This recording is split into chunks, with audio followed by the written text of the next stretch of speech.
नमस्कार, the trio दरस में आपका स्वागत है। आज की सोशल मीडिया की व्यस्त लाइफ में लोग ध्यान से दूर हो रहे हैं।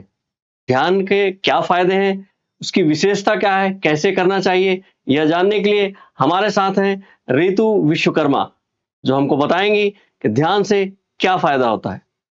मैम, सबसे पहले तो पारिवारिक पृष्ठभूमि के बारे में बताएंगे संक्षिप्त में। जी, सबसे पहले तो दर्शकों को मेरा नमस्कार। मेरा नाम रितु विश्वकर्मा है और मैं यहीं भिलाई से बिलॉन्ग करती हूँ। मेरा जो ससुराल पक्ष है वो रायपुर में है और मायका जबलपुर तरफ का है। मेरे पिताजी गवर्नमेंट एम्प्लॉय थे, यहाँ पे छत्तीसगढ़ इलेक्ट्रिसिटी बोर्ड में काम करते थे, एग्जीक्यूटिव इंजीनियर। तो पारिवारिक स्थिति तो बिल्कुल साधारण थी। परिवार में सामान्य पूजा पाठ, सिंपल जो आदर्श बताए जाते हैं बचपन में, वही हमने फॉलो किए। कोई ऐसी बहुत हायर टीचिंग भी नहीं थी और कोई जीवन में कोई हलचल या कोई डिस्टरबेंस भी नहीं था। मेरा स्कूल एजुकेशन कोरबा से हुआ है और कॉलेज का एजुकेशन जो वो जबलपुर का है। उसके बाद शादी के बाद मैंने बीएड अपने फादर इन लॉ के मोटिवेशन से किया, एमएड यहाँ से किया भिलाई से, और बस इसी तरह आगे चल रहा है सर। ध्यान से परिचय आपको कैसे हुआ? जी, ध्यान बचपन में जो माता पिता हैं उनका रुझान गायत्री परिवार से जुड़ा हुआ था। तो गायत्री परिवार में भी थोड़ा बहुत ध्यान के बारे में मैंने सुना था। गुरुदेव ध्यान कराते थे, तो मेरे मन में एक उसके प्रति अट्रैक्शन था कि ध्यान से जुड़ना कोई बहुत अच्छी चीज है, जिससे कुछ अंदर एक आत्मिक शांति मिलती है। तो मैम, सबसे पहले मैं चाहूंगा कि दर्शक को ये बताएं कि ध्यान है क्या?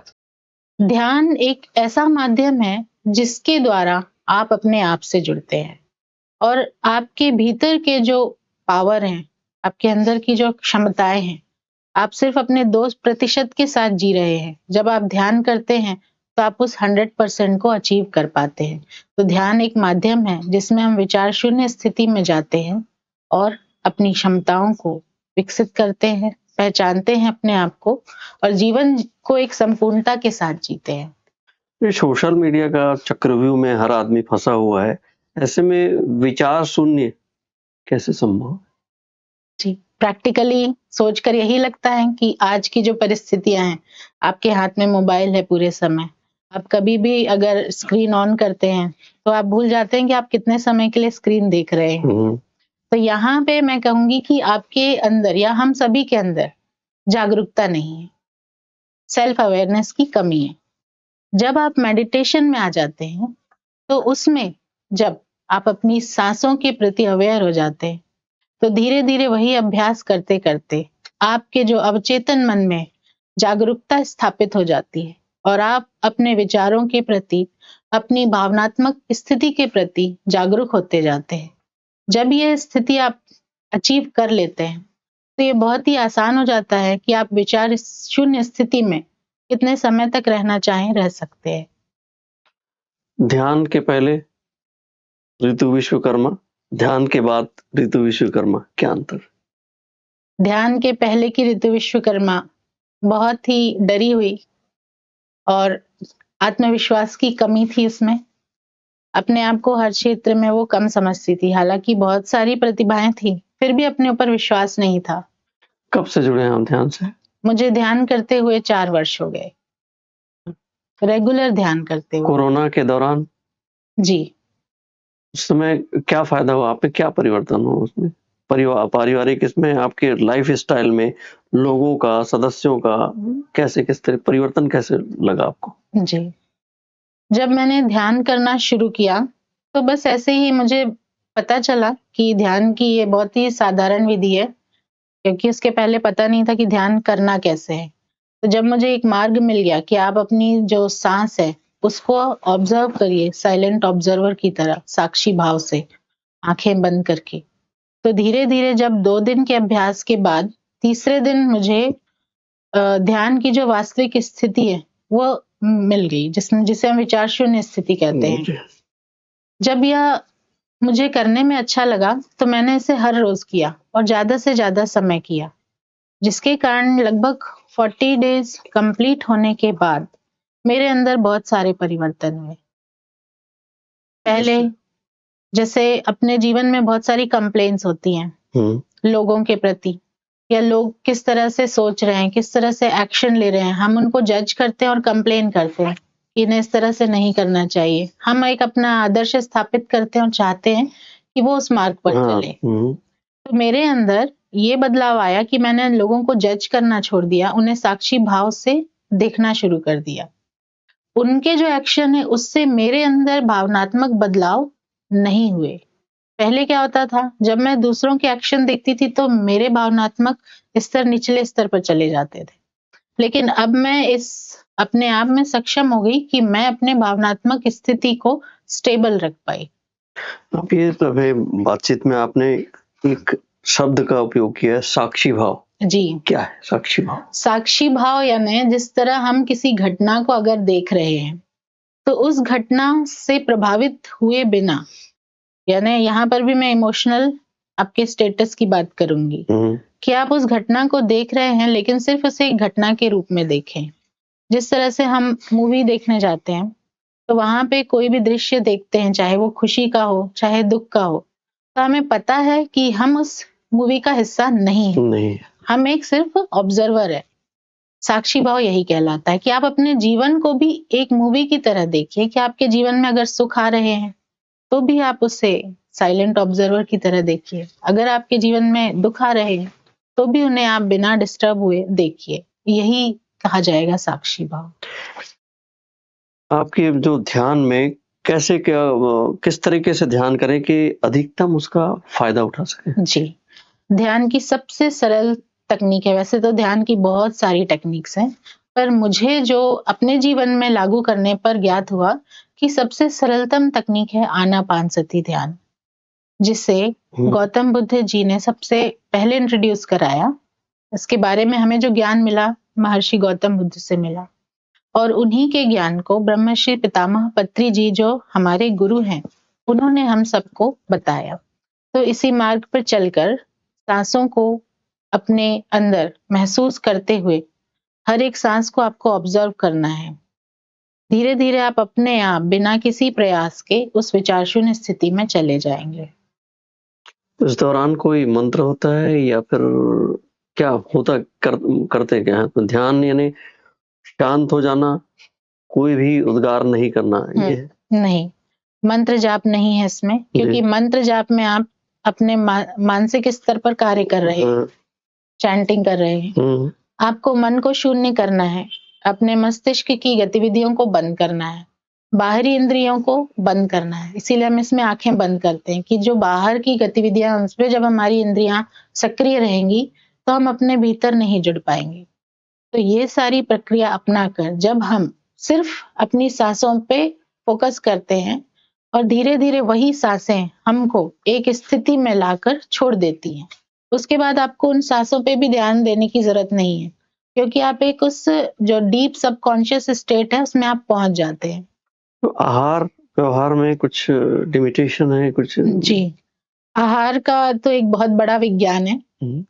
शाकाहार को इसमें सबसे ज्यादा महत्व दिया जाता है। तो शाकाहार को क्यों महत्व दिया जाता है? मांसाहार की जब बात करते हैं हम, तो मांसाहार में एक प्राणी को तकलीफ देके उसके जो भी उसकी इमोशनल स्टेट होती है, जो भी उसकी ऊर्जा होती है, जब वो मृत्यु के करीब होता है तो वह उनके अंदर, उनके ऊतकों में, टिश्यूज में कंजर्व हो जाती है। ऐसा हमारा साइंस भी कहता है, मानता है। और जब हम उस आहार को ग्रहण करते हैं तो वह ऊर्जा कहीं ना कहीं हमारे भीतर भी आती है और हमारे ऊर्जा सिस्टम का पार्ट बनती है। तो धीरे धीरे हमारे अंदर भी वो सारे विकार, डर, भय, ग्लानि, ये सारे अंदर इकट्ठे होते जाते हैं। हमारी एक हर सेल में मेमोरी होती है, सेल मेमोरी का भी एक बड़ा साइंस है। इस पे अगर बात करेंगे तो ये बहुत बड़ा सब्जेक्ट हो जाएगा। तो ये सारा भी एक विज्ञान है, ये कोई मिथ नहीं है। तो इस आधार पे शाकाहार को जोर दिया जाता है। मैम, ये जो ध्यान की बात कर रहे हैं, तो अभी जिस तरीके से नौनिहाल हैं, युवा हैं, किशोर हैं, ये सोशल मीडिया, मोबाइल में पूरा चक्रव्यूह में फँसे हुए हैं। जी। तो ये उनके लिए ख़ासकर आज तो आप बच्चों को इसके फ़ायदे, ध्यान के फ़ायदे बता के आए हैं। जी। तो हमारे दर्शकों को बताएँगे कि शॉर्ट में कि ध्यान कैसे करें, वो उनको क्या फ़ायदा होगा? हुँ। कितने समय तक करें और कैसे करें? जी। सबसे पहले तो ध्यान की कोई उम्र नहीं होती है। 5 साल के बच्चे से लेकर बुजुर्ग अधिकतम जितनी भी उनकी आयु है, वो सभी ध्यान को कर सकते हैं। और ध्यान के लिए एक मिथ है कि इसे सन्यासियों को करना चाहिए या ध्यान बहुत ही कोई टफ है, अलग चीज़ है, कठिन चीज़ है, तो ये मिथ भी बिल्कुल हमें तोड़ना है। ध्यान में हमको कुछ भी नहीं करना है, सिर्फ जो भी एक आपकी सुखासन की स्थिति है, आपको जैसा भी अच्छा लगे आप वैसा बैठिए, अपने पैरों को क्रॉस कर लीजिए, हाथों की उँगलियाँ आपस में फँसा लीजिए और आँखें बंद कर लीजिए। इसे हम सुखासन कहते हैं, क्योंकि इस स्थिति में आप लंबे समय तक आराम से बैठ सकते हैं। आप चेयर पे बैठें या आप ज़मीन में अगर बैठना सहज महसूस करें तो आप ज़मीन पे भी बैठ सकते हैं। अगर आप किसी जो मरीज हैं वो बेड पे बैठ के भी कर सकते हैं, पीछे पिलो या टेका लगा के। बहुत ही क्रिटिकल कंडीशन है तो हम लेटे-लेटे भी कहते हैं, परंतु लेट के ध्यान नहीं करना है। इसके बाद आप क्या करेंगे, पूरे ध्यान के दौरान आँखें नहीं खोलेंगे। अपनी जो नॉर्मल ब्रेथ है, नेचुरल ब्रेथ, इसमें प्रयास करके सांसें नहीं लेना है। नेचुरल ब्रेथ में आती हुई सांस और जाती हुई सांस को अपने अंदर महसूस करना है, आँखें बंद करके। तो यही जो प्रक्रिया है, धीरे-धीरे जब आप इसमें लंबे समय करते रहेंगे तो आप आराम से ध्यान की स्थिति को प्राप्त कर सकते हैं। और कितने समय करना है, इसके लिए आपकी जितनी आयु है, कम से कम उतने मिनट हर किसी को ध्यान करना चाहिए। और अगर आप इस ध्यान की जो प्रक्रिया है, निरंतर 40 दिन तक करते हैं, तो आप अपने अंदर भौतिक स्तर पर, मानसिक स्तर पर और आध्यात्मिक स्तर पर और मन के स्तर पर भी बहुत बड़ा बदलाव स्वयं ही महसूस करेंगे। आज हम पिरामिड के नीचे बैठे हैं अभी। ध्यान और पिरामिड का जो गठजोड़ है, क्या फ़ायदे हैं उसके, क्या है? रहस्य क्या है? इसका सबसे पहले तो श्रेय मैं अपने गुरु श्री ब्रह्म ऋषि पितामह पत्री जी को देना चाहूंगी। इन्होंने कम से कम 1 लाख से अधिक बुक्स पढ़ी हैं, जिसमें पिरामिड से जुड़े हुए विज्ञान को भी इन्होंने बहुत डीप में स्टडी किया। इजिप्ट के जो पिरामिड हैं, उसकी जो संरचना है और उसकी जो ज्योमेट्री है, जिसमें 52 डिग्री 51 मिनट अप्रोक्सीमेटली इसका जो एंगल है, इस एंगल पे जब पिरामिड का निर्माण किया जाता है, तब इसकी एक ऊर्जा अद्भुत ही स्तर पर होती है, जिसे बहुत सारे वैज्ञानिकों ने भी अपने रिसर्च पेपर में मेंशन किया है। कुछ रिसर्च पेपर मैंने भी पढ़े हैं, जिसमें जो छोटे एनिमल्स हैं, उन पे एक्सपेरिमेंट किए गए, तो उनकी ग्रोथ में डिफरेंस देखा गया। यहाँ करेली में एक पिरामिड है, इससे बड़ा ये हम जिस पिरामिड में बैठे हैं, ये 12 बाई 12 का पिरामिड है। करेली ग्राम में एक पिरामिड है, जो उनके फार्म हाउस में बना है। वहां पे केले की फसल में डिफरेंस देखा गया, यानी कि आप वनस्पतियों में भी इसका अंतर देख सकते हैं। 22 किलो का उनका जो बंच था, वो पिरामिड बनने के बाद 40 केजी का बंच प्रोडक्शन हुआ। इस तरह के बहुत सारे एक्सपेरिमेंट हैं, आप सभी जिनको भी जिज्ञासा है पिरामिड से जुड़ी हुई, वो नेट पे सर्च कर सकते हैं। पत्री सर ने देखा कि जो पिरामिड है वो चेतना को भी बढ़ाता है। आपके अंदर जो कॉस्मिक एनर्जी है, जब हम ध्यान करते हैं तो प्राण ऊर्जा या विश्व शक्ति हमारे भीतर प्रवेश करती है। तो जब हम पिरामिड के अंदर ध्यान करते हैं तो हमारी जो ऊर्जा है वो 3 गुनी अधिक बढ़ जाती है।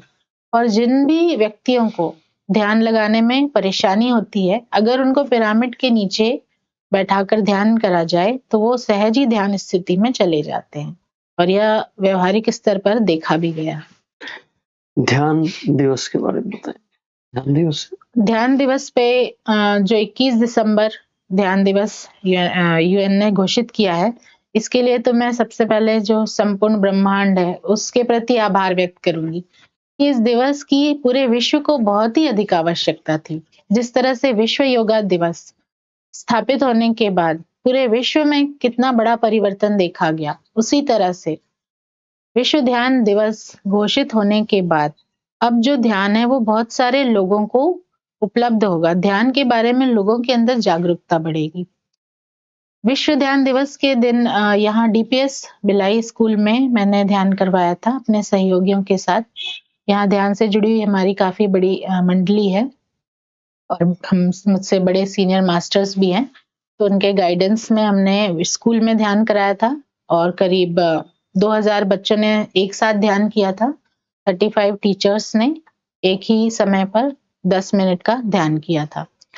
हर व्यक्ति, क्योंकि ध्यान के तो बेशुमार फायदे हैं, बता नहीं सकता, उसको शब्दों में बयान नहीं किया जा सकता। हर व्यक्ति ध्यान से जुड़े, इसके लिए क्या करना चाहिए? इसके लिए ध्यान को ज्यादा से ज्यादा हमें सभी लोगों को पहुंचाना है। एक स्तर पे मैंने भी इसके लिए एक प्रयास किया है कि अपने घर पे ध्यान केंद्र खोला है, जितना भी मुझसे संभव हुआ पिरामिड का निर्माण किया है और जब भी जिससे भी मैं मिलती हूँ उसे ध्यान के बारे में मैं जरूर बताती हूँ, उसके छोटे मोटे लाभ के बारे में बताती हूँ और ज्यादा से ज्यादा उसका प्रचार और प्रसार करने से ही ये लोगों तक पहुंचेगा। ध्यान के आपने अनेक फायदे बताए। मैं चाहूंगा कि हमारे दर्शकों को ध्यान के प्रति प्रेरित हो, प्रेरणा आप दे सकें, कुछ संदेश दें। ध्यान से हर एक व्यक्ति को जुड़ना जरूरी है। जिस तरह से आप अपना जीवन जीते हैं, तो आप सुबह उठकर खाना पीना सोना सिर्फ इसमें अपना समय व्यतीत करते हैं। आपके जीवन की उपलब्धियां हैं कि किसी को डॉक्टर बनना है, किसी को इंजीनियर बनना है, किसी को बहुत सारे पैसे कमाने, किसी को फेम नेम, ये सारी चीजें चाहिए, पर एक स्टेज के बाद इनसे संतुष्टि हमें नहीं मिलती है। आप अपने जीवन को पूरी तरह से पूर्ण प्रसन्नता के साथ और गहरी शांति के साथ अगर जीना चाहते हैं, इसके अलावा आप स्वास्थ्य को भी ध्यान से प्राप्त कर सकते हैं। तो हर एक व्यक्ति ध्यान करे, उसे जो भी माध्यम मिलता है ध्यान सीखने का, वो उसे जरूर अपनाए। जरूरी नहीं है कि आप किसी एक ही गुरु के पीछे भागे, आपकी सांसें ही आपकी गुरु हैं। आज अगर आपने जान लिया है कि आप किस तरह से ध्यान कर सकते हैं, तो आज से ही आप ध्यान प्रारंभ कर दीजिए और ध्यान करके ही आप जान सकते हैं कि इसका क्या लाभ है और आपके अंदर कैसे बदलाव आ रहे हैं। इससे जुड़े हुए आप आजकल जो सोशल मीडिया है उसका पॉजिटिव यूज भी कर सकते हैं। इससे जुड़े हुए अनुभव सुने लोगों के, जो ध्यान करते हैं उनके अनुभव सुनने से हमें ये ज्ञात होता है कि वास्तव में ये क्या इतना फायदा कि हम इसे अपनाएं। तो सभी दर्शकों से मेरा अनुरोध है कि हर एक व्यक्ति ध्यान करे, चाहे वो किसी भी उम्र का हो, चाहे वो किसी भी धर्म का हो, ध्यान जरूर करे। ऋतु विश्वकर्मा, ध्यान विशेषज्ञ, जिन्होंने ध्यान के बारे में बताया, आपने समझा, और इसके अलौकिक सुख को आप तभी जान सकते हैं जब ध्यान करेंगे। नमस्कार।